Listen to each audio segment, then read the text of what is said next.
Hey guys, this is Clay with 91 PT. I want to talk about low back pain, particularly sudden onset or recent low back pain. It's something I've posted about several times. I've talked about the prone press-up exercise. I'm going to talk about it again and how to address it if you or someone you know has recently locked up their lower back. I'm talking about it again because that is something that I saw several times last week and a few weeks before that. And it's just something that I think can be very helpful because I've had a person who had their back lock up on them and they talked about their back being that way for a good several weeks and not being able to get out of it. And so this technique or this assessment and technique can be very helpful to get you through that a lot quicker. So I want to demonstrate that again. A lot of times people's back locks up them when they're going to a forward bent position. So they go to pick something up, or you're squatting heavy weight, you finish a deadlift exercise, you're squatting overhead, and your back goes out on you.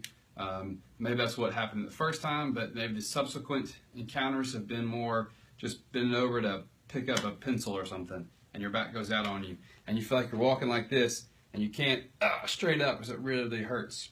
What you do, as soon as you can, you try to get onto your stomach. You might feel like you're kind of stuck up in the air, and it's hard to lay flat. What you want to try to do is relax into that. It's easy to say, hard to do, but then you try to prop up onto your elbows, and that might hurt like the dickens when you first do it, but that's okay if you start to have that soreness. As long as you feel a lot of that soreness and tightness in your lower back and it's not shooting down into your leg, you're safe to proceed. Even if it does start to shoot into your leg at first, still do it. You're safe to proceed. If you push up like this and you feel it, you come back down and relax. And then you try to get back up onto your forearms.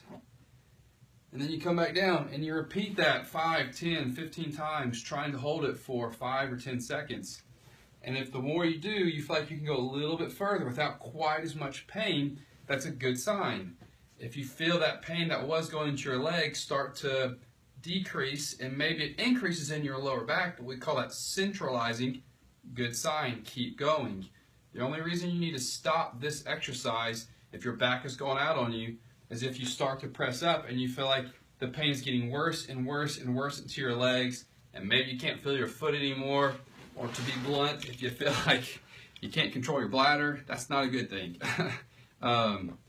But if you feel really sore in your lower back when you get into that position, that's okay. Keep pushing into that, because this is what's going to help you or someone you love get through their flare-up a lot quicker. And what you do is you get eventually to where you're getting all the way up and working on full extension. Try not to let your hips come off the table, but go to full extension and work on holding that 10 times or 10 seconds for 10 times. And that's what you're working towards. And that first day or 2 days, you may only get to here. But the more you do it, the higher you'll get, and you'll get to where you feel like you can start walking and being up straighter as opposed to being stuck like this. And it'll help you get through that flare-up quicker, have less movement restrictions for longer periods of time, because that's what really gets my patients in trouble, is when they never really fully reclaim that full extension. And if you don't reclaim that extension, that's when it bites you in the butt and things become chronic and it keeps happening over and over again. So if you have a flare-up, try those press-ups. If you're not sure, message me, reach out to me, give me a call, I'll talk you through it. I have no problem doing that. I've done that for lots of patients and done that for a lot of friends and family even. So reach out to me if you have questions, but hopefully this can help you manage that acute low back pain if you feel like it's locked up in that forward bent position and it really hurts to straighten up, and you feel like every time you bend over it hurts worse, or sitting really bothers it. So that exercise can really help get you through it.